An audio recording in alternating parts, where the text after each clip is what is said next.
ជំរាបសួរពុកម៉ែបងប្អូនថ្ងៃនេះនាងខ្ញុំមកបង្ហាញរបៀបធ្វើផ្អកយ៉ាហេឲ្យមានរសជាតិឈ្ងុយឆ្ងាញ់ហើយវិធីធ្វើងាយស្រួលតែម្ដងហើយធ្វើញ៉ាំខ្លួនឯងចេះរសជាតិឆ្ងាញ់ខ្លាំងណាពុកម៉ែបងប្អូនបើទិញគេញ៉ាំវារៀងផ្អែមខ្លាំងចឹងហើយពេលដែលយើងយកមកញ៉ាំអត់ត្រូវចិត្តទេធ្វើខ្លួនឯងវិញញ៉ាំត្រូវចិត្តហ្មងហើយរសជាតិវិញឆ្ងាញ់ណាស់ជូរមកល្មមឆ្ងាញ់តែម្ដងនាងខ្ញុំធ្វើប្រហែលជា6-7ថ្ងៃទេពុកម៉ែបងប្អូនរសជាតិគឺឆ្ងាញ់ញ៉ាំជាមួយបាយកកបាយក្តៅអីត្រូវទាំងអស់ដំបូងនេះខ្ញុំត្រូវធ្វើទឹកយ៉ាហេសិនធ្វើទឹកផ្អកវាហ្នឹងណានេះខ្ញុំមានទឹកត្រីប្រហែលជា2វែកតូចហើយនឹងស្ករសវិជែងនិងទឹកខ្មេះបន្តិចឥឡូវនេះចាប់ផ្ដើមយកទឹកត្រីហ្នឹងមកដាក់រំងាស់យើងដាក់ជាមួយស្ករសហ្នឹងប្រហែលជា2កូនវែកតូចមកល្មមប្រហែលជាស្ករ1ខាំកន្លះណាហើយវិជែងនេះខ្ញុំដាក់ប្រហែលជាស្លាសស្ព្រាបាយបន្ទាប់មកទៀតនេះខ្ញុំក៏ចាប់ផ្ដើមកូរវាបន្តិចហើយនេះខ្ញុំបន្ថែមជាមួយអំបិលបន្តិចណាលួចបន្តិចទេបានហើយបងប្អូនហើយដាក់អំបិលចូលហើយយើងចាប់ផ្ដើមកូរចុះកូរឡើងហើយនេះខ្ញុំដាក់ជាមួយបាយសយើងបន្តិចបើមានកតណាបដាក់ជាមួយកតណាបដើម្បីយកទៅដាំឲ្យពុះយកមកធ្វើផ្អកយ៉ាហេហ្នឹងណានេះខ្ញុំក៏បានកូរទឹកស្ករជាមួយគ្រឿងក្រៅនឹងឲ្យវាបានពុះហើយនេះខ្ញុំបន្ថែមជាមួយទឹកខ្មេះចូលបន្តិចហើយក៏ទុកតែមកពុះទៅរួចជាការស្រេចហើយយើងចាក់ឡើងណាពេលរងាស់បងប្អូននេះខ្ញុំភ្លេចប្រាប់ពេលរងាស់ទឹកស្ករហ្នឹងណាយើងដាក់លឹងតិចតិចបានហើយដើម្បីកុំឲ្យវាខ្លោចហើយបាយដែលនេះខ្ញុំយកមកដាក់បបរហ្នឹងដោយសារបាយវាមានស្រាប់ចឹងហើយនេះខ្ញុំអត់ត្រូវការដាំបបរអីទេដាក់បាយនិងដាក់ដាំជាមួយទឹកចឹងទៅតែមកពុះពីពុះទៅវាលះហាលួយណាបើមានកតណាបដាក់កតណាបក៏បានតែនេះខ្ញុំប្រើបាយហើយនេះដាក់បាយជំនួសកតណាបណានេះខ្ញុំក៏បានយកប្រគាហ្នឹងមកកាត់ក្បាលកាត់អីឲ្យស្អាតអស់ហើយក៏ឆ្កឹះយកអាចវាចេញមកស្អាតចឹងណាហើយបង្គានេះយើងទុកទាំងសបកចេះទៅពេលដែលយើងធ្វើផ្អកយ៉ាហេនេះគឺវាឆ្ងាញ់ណាស់ពុកម៉ែបងប្អូនហើយកុំភ័យខ្លាចសបកបង្គាហ្នឹងវារឹងអត់រឹងទេដោយសារយើងដាក់ជាមួយបាយចេះអត់រឹងទេគ្រប់7-8ថ្ងៃគឺអាចញ៉ាំបានហើយបង្គានេះខ្ញុំយកវាទៅដាក់ត្រាំជាមួយទឹកខ្មេះដាក់ជាមួយទឹកយើងបន្តិចដើម្បីត្រាំវាចោលប្រហែលជា10-15នាទីឯណាហើយនេះខ្ញុំលាងសម្អាតឡើង3-4-5-6ទឹកហើយមុននឹងយកមកដាក់ត្រាំហ្នឹងណានេះខ្ញុំក៏ដាក់ត្រាំចោលហើយបបកអង្គយើងហ្នឹងបានរីកហើយក៏ដួសទុកឲ្យត្រជាក់សិននេះខ្ញុំចាប់ផ្ដើមមកហាន់ជាមួយគ្រឿងផ្សំហ្នឹងដើម្បីយកទៅក្លុកនេះខ្ញុំអត់ប្រើត្បាល់បុកទេចឹងហើយនេះខ្ញុំមានរំដេងមានខ្ញីមានខ្ទឹមស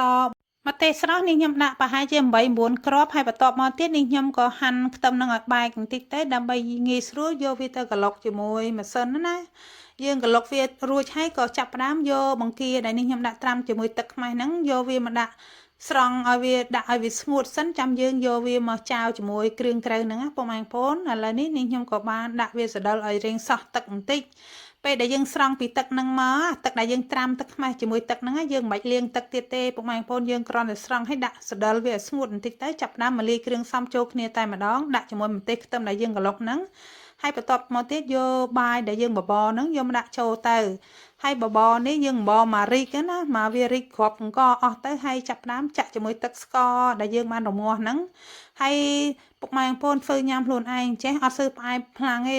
ទិញគេញ៉ាំគឺផ្អែមខ្លាំងណាផ្អកយ៉ាហេហ្នឹងភាគច្រើនគេធ្វើផ្អែមខ្លាំងអញ្ចឹងហើយបើធ្វើញ៉ាំខ្លួនឯងចេះមកល្មមឆ្ងាញ់តែម្ដងបកា6ខាំហ្នឹងនេះខ្ញុំដាក់ស្ករតុង1ខាំលើសបន្តិចណា1ខាំអត់ដល់1ខាំកន្លះទេហើយក៏ចាប់ដើមគ្រឿងក្រៅហ្នឹងដាក់ចូលគ្នាហើយច្បល់ចុះច្បល់ឡើងឲ្យវាចូលជាតិគ្នាបន្តិចហើយនេះខ្ញុំក៏ចាប់ផ្ដើមហិតក្លិនមើលណាបងប្អូនអើយឈ្ងុយខ្លាំងណាស់មានរំដេងមានខ្ញីមានខ្ទឹមអញ្ចឹងណាពេលដែលយើងយកមកច្បល់ចូលគ្នាអញ្ចឹងពុកម៉ែបងប្អូនឲ្យក្លិនវិញឡើងឈ្ងុយតែម្ដងឥឡូវនេះខ្ញុំក៏បានយកកែវថ្មហ្នឹងមកច្រកកែវថ្មហ្នឹងយើងលាងដាំទឹកក្តៅស្រុះឲ្យស្អាតហើយទុកវាឲ្យស្ងួតសិនចាំយកវាមកដាក់ណាដាក់ផ្អកនឹងចូលហើយបបកានឹងចូលហើយយើងចាប់ដើមយកស្កុតយកមកបិទឲ្យជិតណាហើយព្រឹកឡើងនេះខ្ញុំយកវាទៅហាលថ្ងៃហាលប្រហែលជា4ថ្ងៃពុកម៉ែបងប្អូនហាល4ថ្ងៃហើយនេះខ្ញុំយកវាមកទុកក្នុងផ្ទះវិញណា